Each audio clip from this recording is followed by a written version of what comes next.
Yes. So, let's go for it. Okay. Let's do. Hi, Nancy. Hi, Zev. Perfect Come on timing. in, Yeah. Nancy. Hi. Hi. Are you okay if this is recorded? It'll only be the backs of your head anyway. So, Sure. yeah. All right. We're okay. Very good. Hi, on this wonderful summer evening, and maybe the thunderstorms will keep off. Maybe. Or not, in which case we'll be moving really fast, okay? So, Elizabeth is here, hi. Okay, well, first of all, I want to thank the Community Gardens. They do a great program. Pick up one of their programs as something on, it seems, right through the summer. And I really want to thank my two riding groups that I'm in for the inspiration I get by having to write because I belong to them and listening to my stuff. And I'm sorry you'll probably have to go listen to a lot of stuff that you've heard before, but I really appreciate your support. So that's the Breach House Gang and the Ice Dash Dozen. And by the way, the Ice Dash Dozen, or members of them, will be doing some readings next week on Wednesday, August 4th, in this very place. So if you haven't had enough by this evening, here's some really good stuff next week, okay? Okay. And welcome to you. Thank you so much for coming. So what I'm going to do, that there are kind of 8 sets I'm going to be reading out, 8 chapters if you like, different things. And the first set is, they're inspired by the paintings of Nicole Tremblay, my wife. So I'm going to read some of those. There's 14 very short poems, and you can see some of them, not all of them, the paintings that inspired them. The first is called Beyond Caledonia. The Romans glimpsed a northern land, a myth where hills and sky converge, where spirits cling to land and sea, and unknown colours feed the eyes. Through mist and marsh and glints of gold, they found the place of dreams long held, until the siren call of truth rang out to take them far beyond. That's Beyond Caledonia. I like it. Quick change. And the next one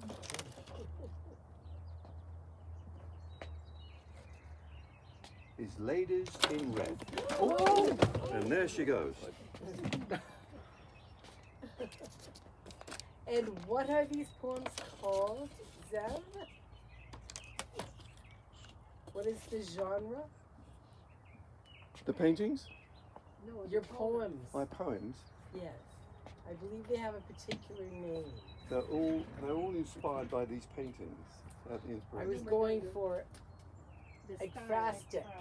Oh, thank you. Well done for remembering that word. They're ekphrastic poems. And in case you don't know, practically everyone that I've worked with in my writers group now knows what ekphrastic poetry is. It's poetry based on another work of art. Think of Ode to a Grecian Urn. Right? Colin, want a chair? Yeah, sure. Okay. Or are you just kind of standing looking at me? Okay, the next one is called Ladies in Red, and they do seem to be standing up there still.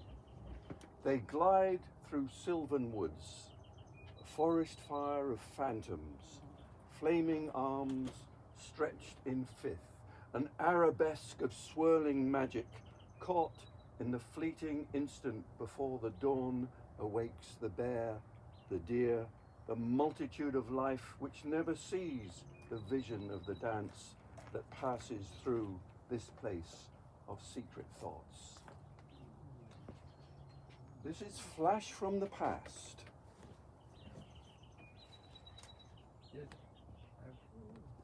Feast your eyes on it. These are all Nicole's paintings, yeah. Does Nicole agree with your interpretation? No. Yes. Yeah. Okay, so Nicole does the painting, and I say, what's it called?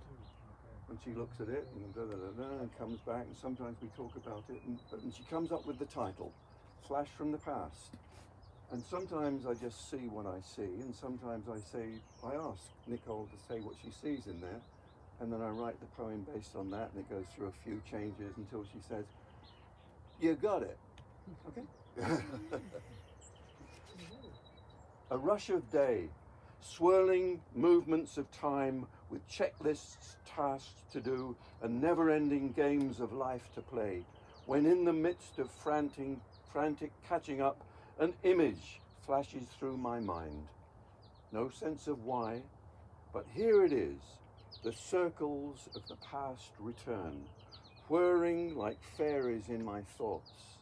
The place of peace, the words of hope, the face of love, the smile of dreams, transport me to a moment that is ever here. That is Flash from the Past. Me too. Let's just go And for by it. the way, you get some credit too. Let's just go for it. This one's called Fragments. Can I say something about fragments? We had a discussion about this one because for me the fragments, sometimes fragments mean something that is negative. I didn't want that. This was, and I wanted to make sure these were pieces. So that's the kind of discussion we have. Okay. Slicing through the days like jet streams, each new flight of fancy or unscheduled journey brings new patterns to a life. Where would the whole be without the moments, the joy without the tear, the tiny things, the smile, the kiss, the holding of a hand, the larger ones, the prize, the loss, the changing of a dream. Each has its place, its meaning, and its grace within the patterns of your mind, within the blueprint of your life. There we are. That is Fragments. I like that. Now, please don't feel you have to applause every poem. You'll be more tired than I am by the time we finish. Maybe when I just finish each set, you know, it can be a raucous amount of clapping. Yeah. I like the conservation. Yeah, the Three and a pair. Well, 3 is a good number. It is, but it's not a pair. But it's not a pair. This is called Flemish Beauties. Oh. You got it, right?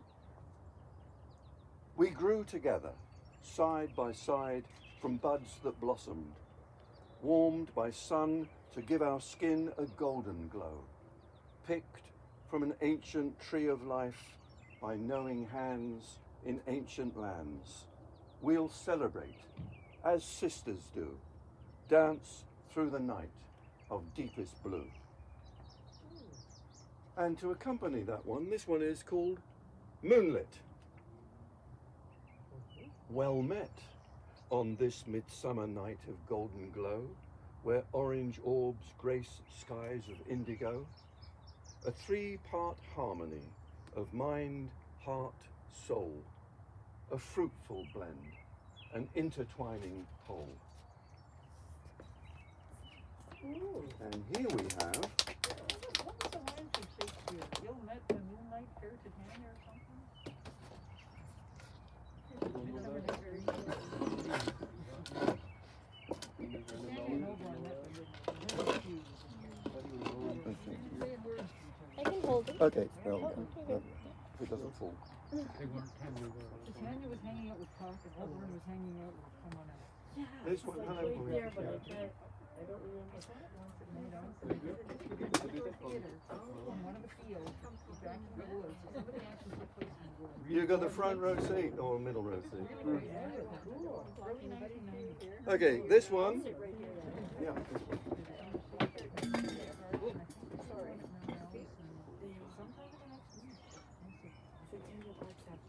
This is a little different, this one. This is called Hello Wall.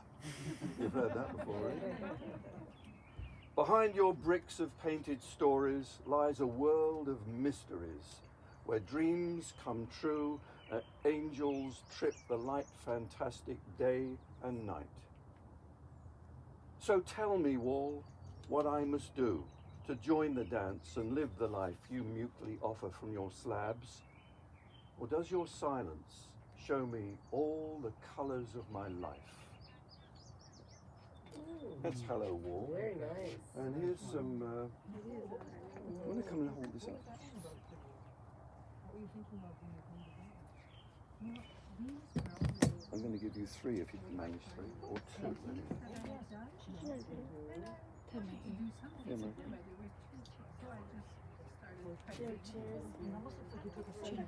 Okay, so these little ones, Come on in, just 1 second. come on in. The audience is swelling. I always figure that the chairs are there for bums to sit in, and that's exactly what's going to happen. How come no one took the front chair? You have. It's like in grade We were waiting for you. So these little ones, Nicole did a series of these, and if you want to know why, ask her afterwards. There's an interesting story to these, and they're called camouflage. She did, I don't know how many you did of these, 30 or so, but quite a lot anyway. So you can see the different colours, but they're hidden. Why do you merge into mystery, concealed behind a veil of soft beauty, through which we have the merest glimpse of you? What thoughts, hopes, dreams and fears lay hiding in the undergrowth? Your beauty needs no camouflage, but shines through with authenticity, as the songbird, singing from its secret perch, burst forth with open, earnest song. That's camouflage. Thank you very much. Ooh. Nice. Nice, yeah.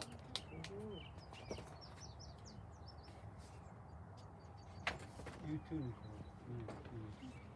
Oh, yeah. Some, yeah. This is what gives That me was the a inspiration. collective thing. Yeah, thank you. And this one, I really connected with this one after Nicole did it, and especially when she gave it its title, After the Fair. I went back to my 5, 6-year-old self, holding my great-grandfather by the hand when he stepped with me onto the big open expanse of field behind our little cottage, which is called the Common, and the fair had arrived. The once a year, the annual fair, which I only remember being there once, maybe twice in my pretty young life there, and going the next morning, and it's gone. Yesterday's laughter echoes across the land. Haunting refrains linger in fields of joyful debris, clinging to the undergrowth, where the remains of wonder glow forever in my soul. So here's a few, 3 for which I don't have the paintings anymore. Oh, people do buy them sometimes. Okay, this one's called Balancing Act. It's a hard act to follow, those who stood before, teetering on the brink, risking all to reach the sky. Harder still to stand and watch. And this one's called Gossip. Whispers ricochet through narrow lanes, curl through rafters, windows, doors, tell tales of sightings, secret trysts of honest merchants, crooked deals, pass messages of dreams revealed and hopes fulfilled or dashed.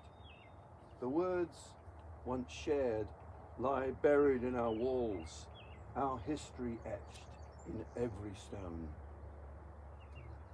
And this one's called Misty Bay, and it looked just like when we look out of the bay from our window and it's gone. It sometimes happens, right? Just this mist and things begin to emerge. Moving like a stalking cat, the fleet peers through the drapes, drawn tight across the bay. Sails furled, mast dripping, this is not the triumphant entry deserved by sailors home from weeks away in stormy seas. No shouts of welcome or calls of joy from eager watchers on the quay, but silence as a blur of shapes and muted shades emerge through swirling fog. Until one sharp-eyed child cries, "There they are!" and out of gloom light shines on every soul. And just a couple more paintings before we move on to the next piece.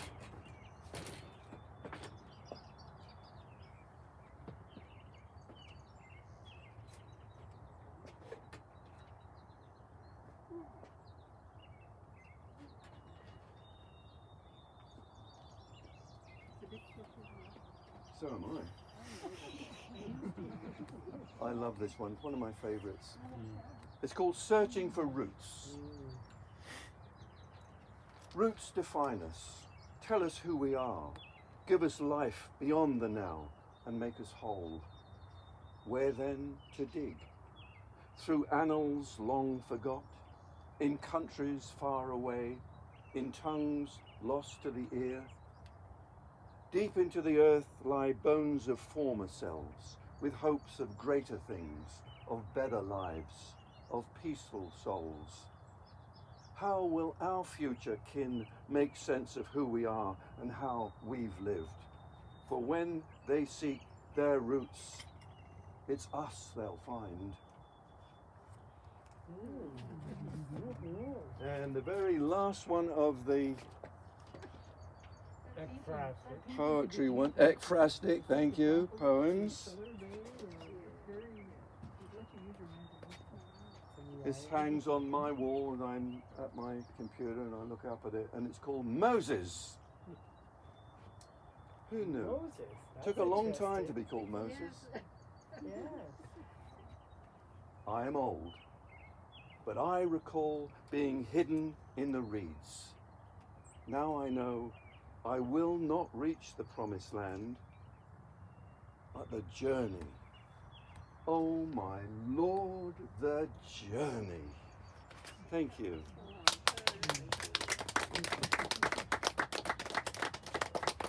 So to break up the poetry a little bit, thank you, I'm going to read just the first portion of Bernie Waxman and the Whistling Kettle. Oh, cool. Who doesn't have it? Okay, fine. So it'll be new to you, You right? have to write it down. Okay. So a few of you will have heard this bits about 58 times or read it. No, I'm going to do Let's it. hear now. it for 59. This is number 59, right? Yeah. Okay. You could read from the middle. I could read from the middle, but then you'd say, well, what's going on? Okay. Okay, read from the middle. My grandfather invented the whistling kettle. Some say it was Sholem Borgerman who ran a sheet metal plant in Whitechapel. But it was my grandfather who lived at 52 Linthorpe Road, Stamford Hill. My father used to take me there on occasional Sundays. We'd sit in his cold, drafty kitchen. My grandfather always wore the same light brown dressing gown stained with blobs of past meals and covered with ash from the perpetual cigarette that bobbed up and down from his lips as he talked.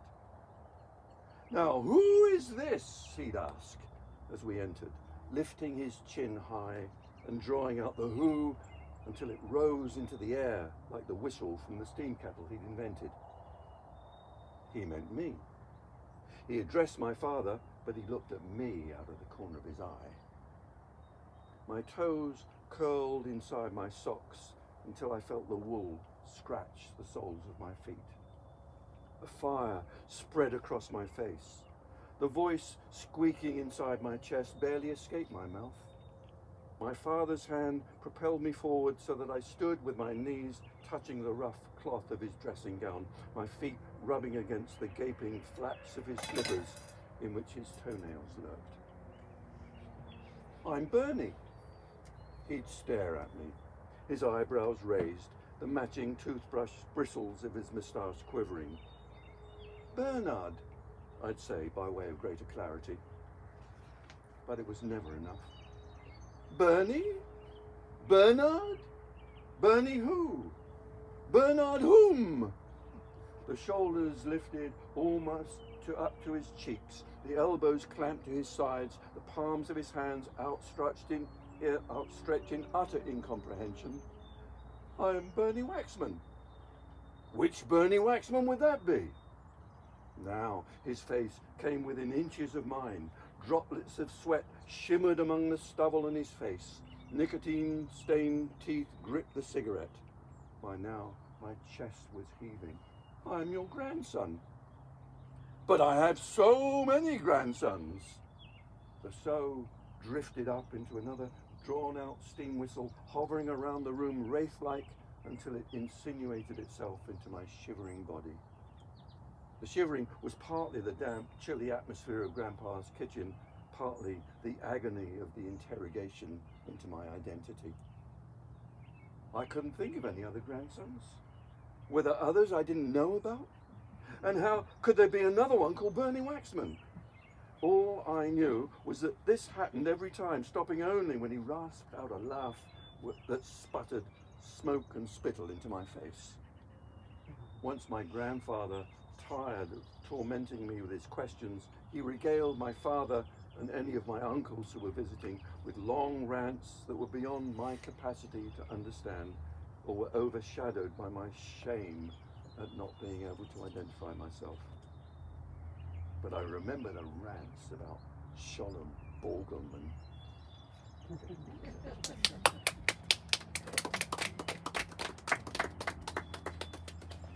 a great story. So these there are 5 poems here, and I just call them events. And pretty much all of them, I think, were written to commemorate something that happened. And most of them, I think, all of them, I think in Shediac. So this one, which is dated July 1st, 2017, is the date that they reopened the train station in Shediac and turned it into a museum. And I wrote this and was asked to read it out to the people there. It's called, brilliantly I think, Train Station at Shediac. Don't we wish, eh? Exit the station house. Turn your face to left. Peer across a century, along the rail tracks disappearing to a point. Check your watch, the one your father gave you. Grip the flags, adjust your cap. Stroke the whistle hanging from its lanyard round your neck. There, right on time, the puff of steam rising grey into the air. The hum vibrates, sings down the rail, and then the distant shriek and belch of steam brings into view the black moon face bearing down in sudden might and screech of brakes and wheezing sighs disgorging those at journey's end, accepting some with one more stop, while girls and boys with parents wait aboard their spades and buckets, picnics poised in readiness to greet the beach. Staccato slams as doors are closed, your whistle to your mouth, your green flag waves, the train pulls off in grunting, hissing, belching noise. Step back into the old train station. A new day dawns for celebration. And this one I wrote last year when they had done all those renovations that they did at Point de Chêne Wharf. We were there, and it was a kind of cold, slightly rainy morning on July 3rd, 2020, it says here, when again I read this poem out to the visiting dignitaries and the one or two stray souls that happened to come along. How come we just hold Laurie with the Shediac? Because if you're not, you should be. Well, it's kind of just outside. Okay, the wharf at Point de Chêne. I'm really creative with these titles. 1,000 years ago, the local people fished from here, at one with land and sea and tides. When settlers came, they used a Mi'kmaq word to call it Shediac, and this small spot was named Oak Point, and later Point de Chêne. In 1853, they built the wharf. The railway came, and with it trade and lumber from the Oaks.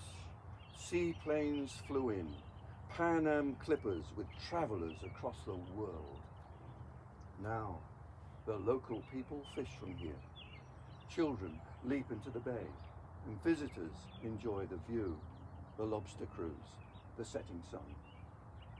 In 2020, the wharf transforms once more, reliving history, bringing us together in a time of change, for us to be at one with land and sea and tides.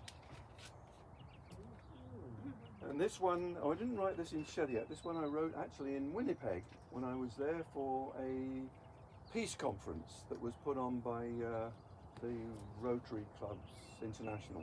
They have a peace committee. I'm not a member of Rotary, but I was invited by a dear friend, more of whom later on, who was a key member of Rotary and really determined to get peace on high on the agenda of Rotary Clubs International.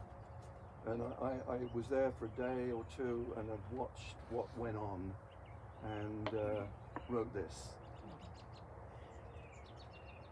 Oh my, that was, this was the British for Peace Conference in September 2016, called The Path to Peace. Which way to peace? I asked the man. Along the route I trudged for miles. Go east until you see the sign, he said. And off I strode, my backpack full. Along the way I met a crowd of cheerful, singing folks who urged me turn and go with them. We're seeking peace, they called, but I walked on. The road stretched far. When at day's end it petered out and met a trail to left and right. To peace, the signpost pointed south. Another day passed as I trudged on, my load now heavy on my back. What have you there? Two children asked as I sat down. I left behind my books and guides on how to find world peace. With lighter load and faster pace, I reached trail's end to see a woman on the path. I hear you're seeking peace, she said, and pointed west. This way will take you far, then ask again. So off I went, my purpose clear. The day wore on, through blistering sun and drenching rain until I reached another turn. An old man sat awaiting me. Go north, he said, and you will find the source of peace, your journey's end. Mile after mile, my eyes half blind from wind-blown dust, my pack abandoned on the way. At last I reached my goal. The crowd was there, and in their midst a stranger who, when turning, stared into my soul. You've journeyed far, he said, to find yourself. Your starting point is where you end. Peace, like love, resides within. Now, show the way to all you meet. And this one was written in 2018 when we had a water conference in Shediac. Quite about 150 people were there, politicians, lots of locals, people from all around, and we studied the difficulty that we've been having with our coastal waters and so on. And I wrote this for the conference and read it out there, I believe. It's called, again, another brilliant title, Water. Our fragile lands poke up from three great oceans, the peaceful sea, the Sea of Atlas, the Sea of Great Waters, Pacific, Atlantic, and Indian Oceans. What have we done to you? 5 trillion plastic items float in your waters. The Great Pacific Garbage Patch is 20 times New Brunswick size. Too big for us to imagine. Too big for us to change?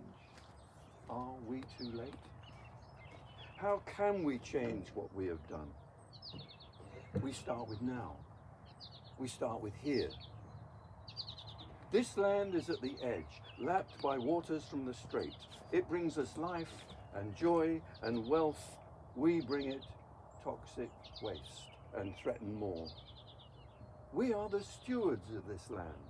The answers lie within us all. We'll learn respect, we'll understand, we'll listen to the waters cry, and when new generations come, they'll see we turned our tide of foolishness and greed to hope and harmony. Here is our promise to this patch of earth, these coastal seas. We'll show the world what we can do. Return the peaceful sea, the seas of Atlas and great waters, to their natural state by starting with the place we love. Not sure it changed the world yet, but a lot of work's being done. And the last one in this series of what I call events, it's called Universa Interruptus. And boy, haven't we been interruptedness over the last little while in the universe. And this piece has now been accepted for publication by the very popular and well-known press, Black Dog and One Eye Press. Well, you know, it's been published anyway, and it's going to be launched in September. Part of their series, and they put out anyway. Hello, I'm Corona, and I'm 19. I'd like to know you better. Get up close. Share some nasal fluids, a sneeze or two. I just love humans, their predictability, their fragility, habits, lust for life, each other, and the stuff they never need. I'm here to stop you in your tracks, to teach you patience, slowing down, the value of the little things and who you are. And that other one, so rare in humankind, humility. The word so like human, so unlike humans.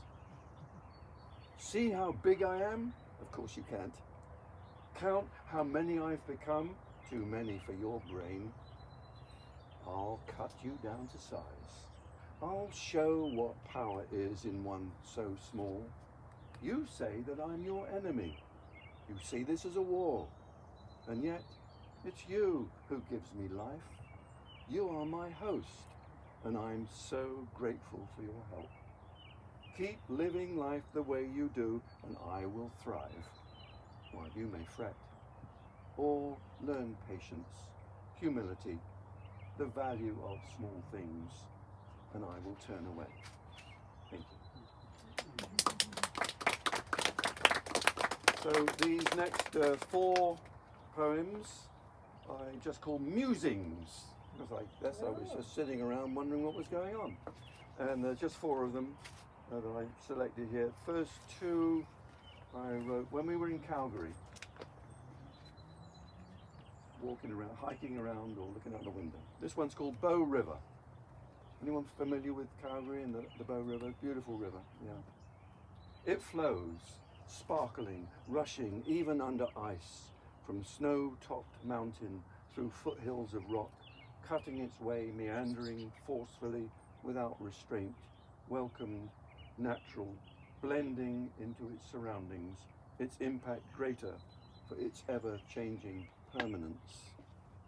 A sudden glimpse brings a certain soaring of my heart. What does this river hold for me? How can I understand its soul, its depth, its source, its destination, and mine? And this one's called Blue Jays. We didn't see them very often in Calgary. See them all the time here, all around the place, but there was fairly rare glimpse of them. We watched them for a little while. The pair of blue jays arrived in our backyard, flirting ostentatiously at first. Brilliant blue and white glimpses, the crested heads bobbing and turning watchfully, the insistent clamour of their homemaking keeping other smaller birds at bay and us enthralled. Later, the furtive flitting as the mating ends, the nest becomes a crib, and frenzied feeding consumes the daylight hours. Silence, then. Have they gone? Were they successful, happy in our fir tree, or flown to find another, better yard? And this one I wrote November 2015, a long time before George Floyd and Black Lives Matter. And of course it's been going on way before then and still it's called Another One Down. You can choke when you're black and playing in the street or scowling. Bullets might pierce that skin when fingers so unlike your own squeeze triggers, ending lives less valued. Uniforms trump the permanency of human hide when covering white. And the last one in this series is called Dear Terrorist, which I wrote in 2015. We are many.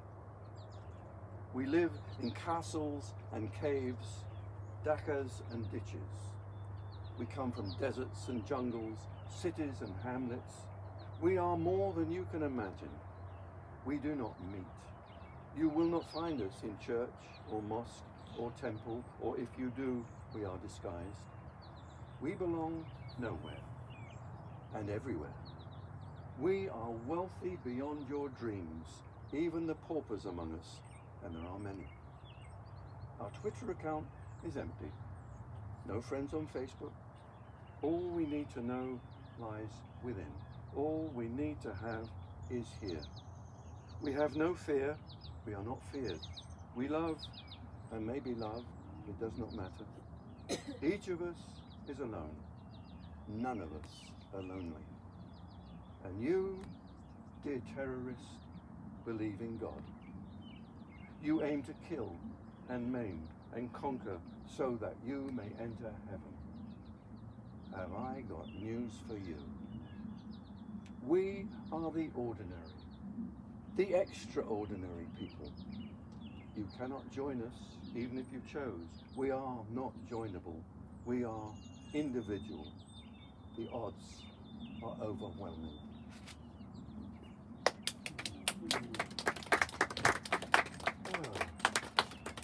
So how are we doing?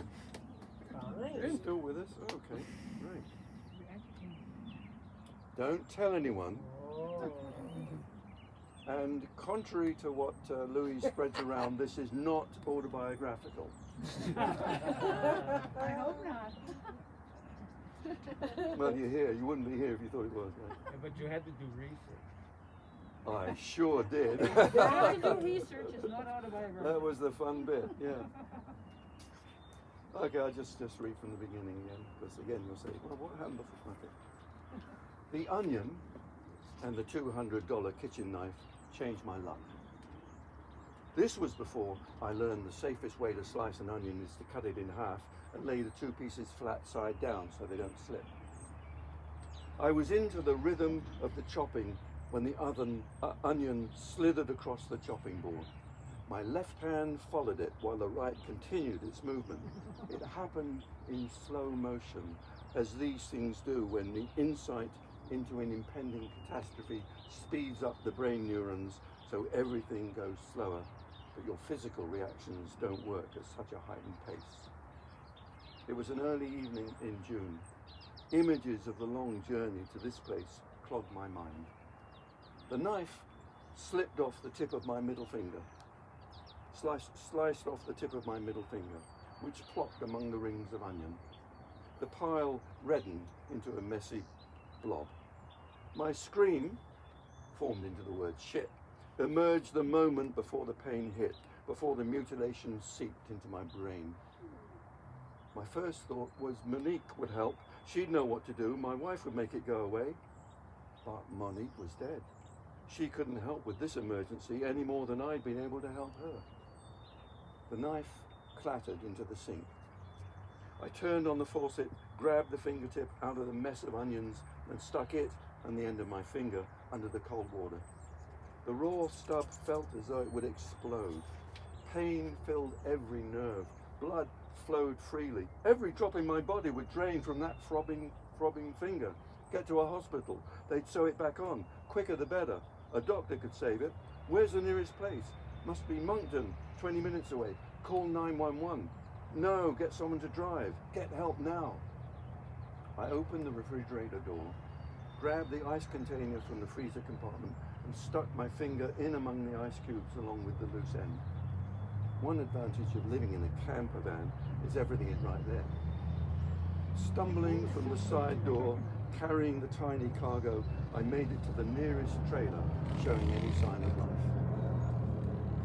This is how I met Vic and Elise. My shouts brought the couple to the trailer door. The incoherent panic-infused message burbling from a stranger brought two ministering angels from their summer home. The couple seated me on a sofa before I could explain the urgent need to get to a hospital. At the moment I sat, it felt as though Vic and Elise were taking care of everything, as though Monique were there with me. It was the first conversation with my neighbours, apart from an exchange of waves a few times when arriving or leaving in their car. Even before telling me their names, these two showed I could trust them with my pulsating finger and its sliced off tip. "Let's have a look," said Vic. My saviour took the whitening tip and inspected it, squinting as he held it up. "Looks clean, good clean cut, must have been a good knife." It was new. Vic's voice was resonant. The accent sounded Eastern European. He turned to his wife. "Get the comfrey, Elise. Let's make a poultice." He nodded at me. "We'll have this back and healing before you know it." "Are you a doctor?" "No. Better. Doctors aren't the only healers in this world." "Don't you think it would be better to get to the hospital and have someone sew it back on or something?" "Can if you like." "It would mean waiting around for 3 or 4 hours. Even so, I doubt the staff there would be able to fix it. We'll have it done before a doctor would have time to take a look." It took less than 30 minutes, including the time it took Elise to mix the greenish-brown paste onto a strip of surgical tape, for Vic to refit the end of my finger with the care and precision of a surgeon, and for them both to bind it together. It still hurt like hell, but the throbbing subsided. My finger almost felt as though it were in one piece again. It was the turning point. It hardly seemed like it, but it's when my life began again. Not that life was all bad until Monique and being out of work. Before the finger episode, nothing was planned. I'd never felt in control of life, not as a kid or growing up and getting a job. Marriage didn't change things. Life lurched on without me. There were a few difficulties, good times and not so good, one horrendous one. Things nobody would ever know about. Everything was in a straight line, A to Z, birth to death. If everything carried on the same path, I was on J or K. 4 years ago, someone grabbed hold of the Scrabble bag and threw the letters into the air. They crashed to the ground just like Monique, plummeting from the icy ledge, my screams echoing hers into the distance. I hit rock bottom about 2 years later. That's a bit from Secrets. I often wondered where red onions came from. Yeah, well, Yeah. you'll have to just wonder. Warren, everybody had a visceral reaction to that description. Yeah, I did when I wrote it, I tell you. Yeah. But I had fun, and some research was involved. So his finger didn't fall off. He kept his finger, it didn't fall Oh, off. well, you have to find out, don't you? Well, you said you didn't want to have any questions, so I'm just saying, hey. Oh, it's a statement, right? Okay. Yeah, it just sets the scene for some pretty funny things going on in that one. That's a very good book. Oh, that's Very a very good, good one. Everybody should buy that. When was it Everyone should get that one. I'm sorry, When was it published? can't remember. About About 3 or 4 years ago, yeah. 4 years Yeah. ago. Okay, here are 3 poems that I call in memoriam of different times. 3 of my very good friends who passed away in different kind of circumstances, and I wrote this poem for each of them. This one's called A Bridge for Lynn. And Lynn, who I knew in Calgary, she was on one of my emotional fitness courses at the time. She was so enthusiastic, so absolutely full of life and ready to go and to fly. And she died, she was killed in very tragic circumstances. So it was very sudden, it was a blow to us. We were all in total shock for a while. So I do what I did, one of the things I have to do, I did some writing.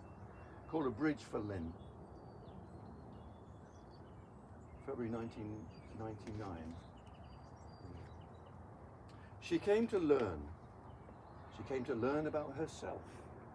She came with courage, with determination, with love and compassion to learn to be. She brought us what she came to learn. She brought us love, compassion, courage and determination, and most of all, the will to be. She found her peace. She found herself. She found her love at last in life, and now in death. Her power lights the way for us. Our task is clear. We'll be our being. No matter what, we'll say our truth in face of others' fear. We'll offer love and give no quarter. Her purpose now will be fulfilled through us. To learn, to love, to be, and through our fear to conquer fear and build a bridge for Lynn. And the third one, very dear friend and associate of mine who I worked with for a long time in England when I was first establishing the kind of work that I was doing. And she was one of my first associates, and she'd come to England from the States. She came from Pittsburgh, Pennsylvania, and she settled in England. And she was just this amazing character, and I tried to capture her in this poem. Her name was Harriet Karsh, but her close friends and family called her Honey. It's called Honey's Comet. I wrote this in 2012, just after she died. It flashed across the sky, a shimmering light traveling from west to east. First we saw it as a distant star making its way towards us in an arc of intense brilliance, growing larger, brighter, bolder. Some fled, timidity disqualifying them from hope, hiding in their cellars, waiting for their doom. Others peered, fascinated, transfixed, watching the light amid the gloom of clouds that, edged with white, shrank back, becoming wisps of memory turned now to open skies. We wondered, gazing as it streaked its perfect flight, wavering not to right nor left, its path defined, yet not of ours. What was this thing? Comet? UFO? Something new? A ray of hope for me? For you?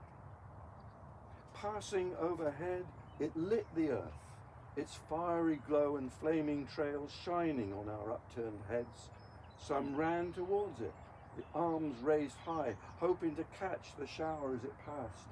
Some saw the pieces fall, and with a practiced eye and steadiness of hand, caught fragments for themselves. A few did more. We chased the shooting star, touched edges of its beam, felt the light of laughter, joy and love, until, too slow, we let it take its course, shielding our eyes as it sped to other universes, holding in our hands the knowledge of an everlasting light, sent to bring us each a piece of who we are. And the last one in memoriam is for, I mentioned this man before, Bob Stewart. I knew him in Calgary. We did a lot of work on peace work and peace conferences, and we moved to Shediac, New Brunswick. I mean, who knows where that is when you're in Calgary, right? Nicole and I are standing at Dieppe Market one day, and this man's standing in front of me, and we stare at each other. Bob? Warren? And he's moved here. Not only has he moved to New Brunswick, not only has he moved to Shediac, he's moved right at the back of our house. Amazing. And his search was for peace. He was an accountant, a chartered accountant, but his real passion was to find peace somehow or other. And this is called Bob Teaches Peace. I was honoured to be present with his wife, 3 children, and one other friend who we also knew from Calgary, who's also moved to the same place. when he was given the last injections for him to die peacefully. You looked like the Mahatma lying there, the white scarf given you by the Dalai Lama draped around your bare shoulders, the small round face smooth now without the pain, your faint smile completing the Gandhi image. Your hand grasped mine like a newborn babe, instinctive, fearless, full of strength. You'd spent the morning dispensing instructions from your hospital bed, signing books, making arrangements, making jokes. Your final hour surrounded by your wife, your children, and we, your friends. We shared with you our love. You ate an ice cream.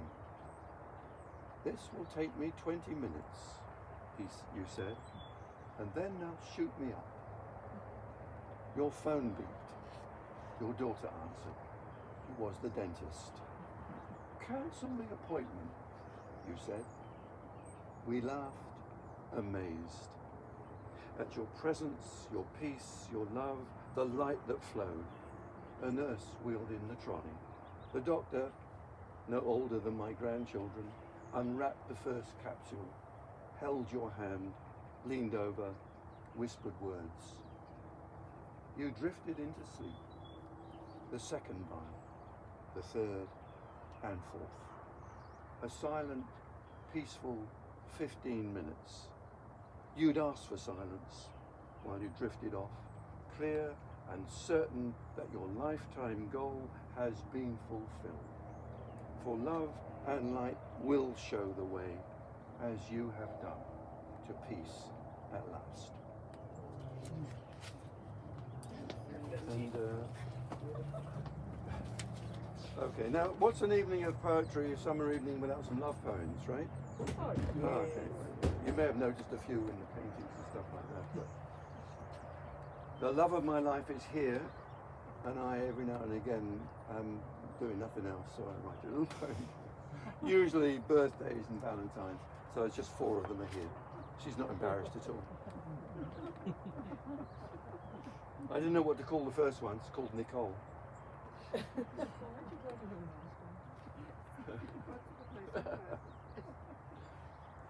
She is autumn, the sun in her hair, catching colours that shine through to warm the evening breeze and coolness of a tender rain. A sudden squall that flings the leaves in frenzied swirls before they drop to settle in a blissful smile. She is the fall, its changing hues and fruitful growth, its hint of rainbows in the air. She'll find her love is everywhere. This one's called The Present. Once we gazed at Canaletto, listened to Vivaldi by the same canal. 2 presents brought together 30 years apart. A birthday brings another present, one more now to put into the savings bank of memories, one more day to pick out and enjoy my Valentine. no. And this one is called My Valentine. I think I went on to the title for the next one. But it finished, the last one finished okay, didn't it? Yeah, okay. Yeah. She paints with a palette of warm summer breezes and teasing senses. She bakes the bread of harvested autumn, encrusted with golden grain. And with her smile, she brings her art to life, the bread to rise, my heart to sing. She is my Valentine. And this is the last love poem, and I don't know if you can see the shape of it, Wow. written in the shape of a pear. The computer went all funny. She loves the pear, brimming with its unique blend of sweet yet not so sweet, of sharp yet not so sharp, of fullness in its being. Like no other, this fruit needs no disguise, offering out itself as simply pear. No shell to break or skin to peel away. No pit lies deep within its soul. The pear is perfect in itself, thus vulnerable to carelessness, the thoughtless handling that brings a bruise, and left to fester will show its hurt. The nurtured pear, handled with respect, in honor of its class, will bring its perfect taste of everlasting love. And thank you. And finally, oh my, we beat the rain, didn't we? Finally, Yes, well done. Okay, I'm going to read you the first part again of my manuscript. My book is not yet published. Any publishers here? No, okay. Called Solitary. And I brought this one because it was the winner this year of the Writers' Federation of New Brunswick David Adams Richard Award for Best Unpublished Novel. So, Wow. Woohoo. thank you. Not everybody wins. Thank you. Now I don't have to read it. Again, I know some of you heard this about 39 times at least. You read so well. Thank you. I'll try and read it differently this time. Okay. So, book's called Solitary. Gonna have some water. Oh, keep us in suspense. My plan was to have a sip of water between every stage, and I've forgotten now. I'm a bit dried up.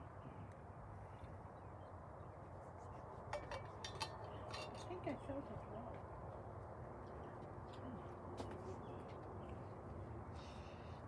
well. Floating on my back, the sky blue as a robin's egg and as fragile. A tern soars above, hovers, cocks its head to check what bobs on the calm ocean. I turn my body and swim lazily, looking across at the edge of the sand.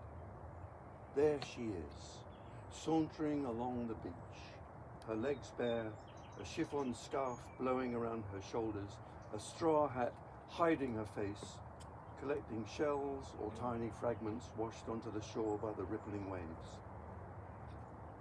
She is my wife, and when I open my eyes, I know that in this dank, stinking cell shrouded in gloom, this image is the only thing that helps me survive.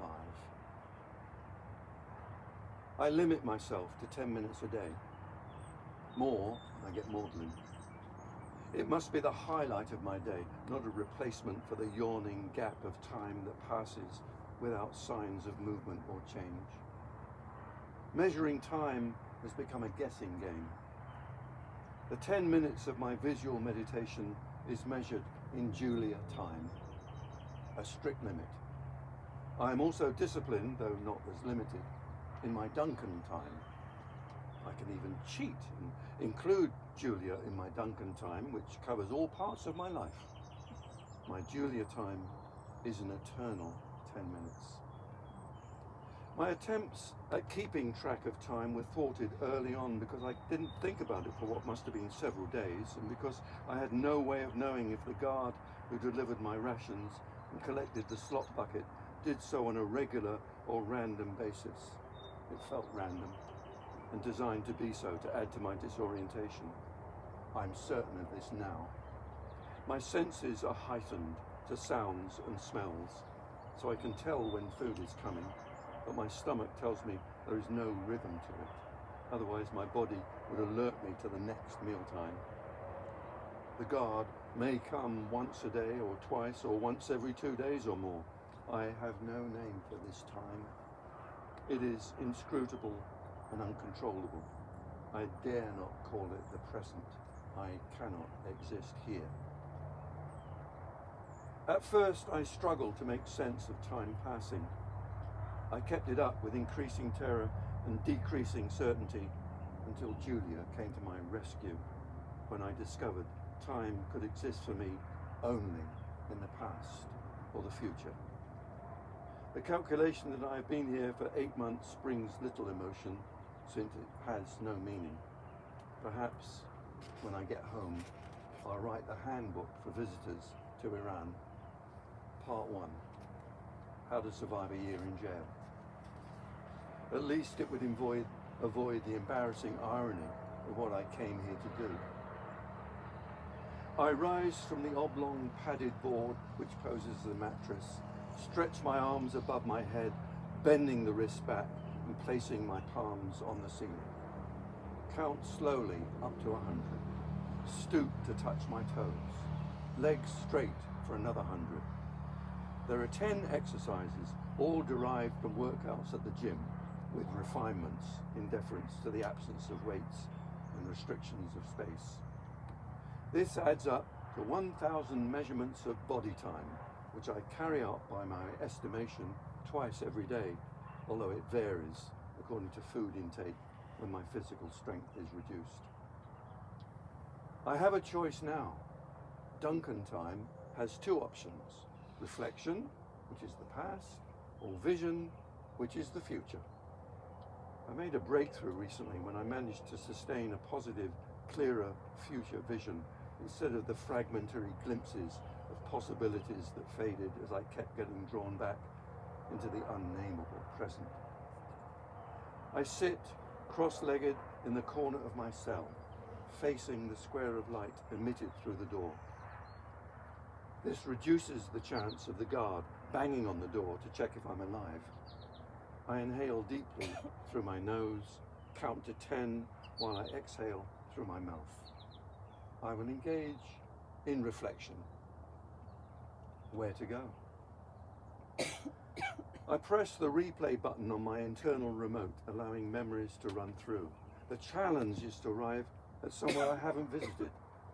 I flip through images of Julia and the boys. The beach comes up a lot. Move it back faster. It doesn't have to be a happy occasion. Not Marcus, though. I've been there, and I know there is more. Not yet. Harold stares through the screen in my head. A single frozen frame of him sitting behind his impossibly cluttered desk, peering at me over his glasses. Not yet my mentor. Still a cynical shadow of the legendary news editor I'd been told about. I'd already been offered the job at the Herald, but I imagined this was meant to be my real interview, the one where he decided how I would measure up and what I'd be assigned to. Harold Denton was reputed to make or break journalists. My predecessor fled Calgary to return to the relative safety of the Toronto Star to escape the wrath of Harold. So you studied English literature. His tone and look indicated such disdain I almost denied it. I also took a journalism course at Mount Royal. He sat back, threw up his hands with an expression of awe. He'd won in 2 decisive moves. I was destined for obituaries. Well now, Mr. Lindsay, since our editor thinks you can write for the Calgary Herald, how about doing something with this? Looking back now at him handing me a sheet of paper filled with single-space typing, I recall the panic I felt. I lean my head against the cell wall and feel the smile spread across my face, which the advantage of blessed retrospect confers upon me. It was my first test, which he tore into in such a way I wished I had a home in Toronto I could return to, until he came around the desk, stood with his hand on my shoulder, and growled that I showed promise. Images fast forward to Harold guiding me through the pitfalls and magic of writing for a newspaper. I forced myself to remain focused on that first time, studying his facial features, the deep lines across his forehead, the jowls that wobbled when he turned his head, the blue eyes staring through the metal-framed spectacles, preparing to burn a hole in my defenses. His voice emanating from his chest through the constant blanket of smoke within his lungs reminded me of Leonard Cohen singing, "I'm your man." If anyone was my man, it was Harold Denton. I sit, holding fast to Harold's image, allowing nothing to divert my attention until a faint scratching noise enters my consciousness. It's not one I've heard before. It's not a rat, more metallic, rhythmic, coming from the wall near my head. That's the first chapter. That book, by the way, I wrote because someone from Iran asked if I could write his book, because he and his family had experiences through the Iranian Revolution. His father went to jail, died as a result of that, and he wanted me to write his family history. I said I can't do that, but I might be able to merge it with another story, and so I did that. So he's in that book. He's on the other side of that cell, trying to bore his way through, and they tell each other their stories. So that's it for this evening. Thank you so much for coming.